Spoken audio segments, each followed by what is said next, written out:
গতকালকে আদু ভাইদের একটা মিছিল হয়েছে, আপনারা দেখেছেন না? 3 সন্তানের বাবা সে নাকি ছাত্র দল করে। আরে ছাত্র দলের জনশক্তির এত আকাল হয়েছে, 3 সন্তানের বাবাও ছাত্র দল করে। সম্মানিত উপস্থিতি, আমরা লক্ষ্য করেছি আমাদের যে জুলাই বিপ্লব হয়েছে, এই জুলাই বিপ্লব কেবলমাত্র 36 দিনের নির্যাতন আর নিষ্পেষণের কারণে হয়নি।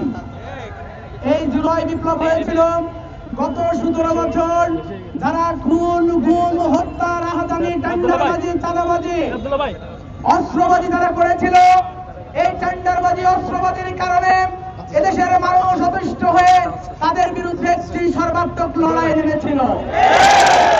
আমরা লক্ষ্য করেছিলাম তাদের যে ছাত্র সংগঠন, এই নিষিদ্ধ কুলাঙ্গার ছাত্রলীগ একের পর এক মানুষের মাঝে চাঁদাবাজির মাধ্যমে মানুষকে অতিষ্ঠ করে তুলেছিল।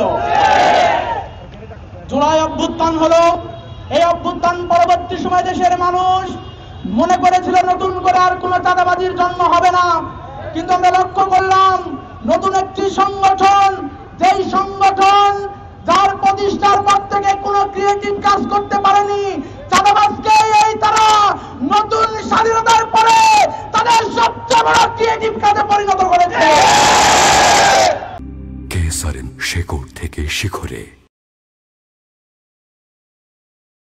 আমরা লক্ষ্য করলাম বলা হচ্ছে যে ছাত্রলীগ করার কারণে নাকি সেই দিন যে ভাইটিকে ধরে তারা একের পর এক নির্যাতন করে থানায় দিয়েছে। আমরা বলতে চাই, যদি ছাত্রলীগ আর ছাত্রদল এক না হয়, গত 2 দিন আগের রাতে চকবাজারে যেই ছাত্র দলে ব্যানার নিয়ে মিছিল করতে পারত না, তারা কিভাবে ছাত্র জনতার উপরে এভাবে গুলি চালাতে পারে?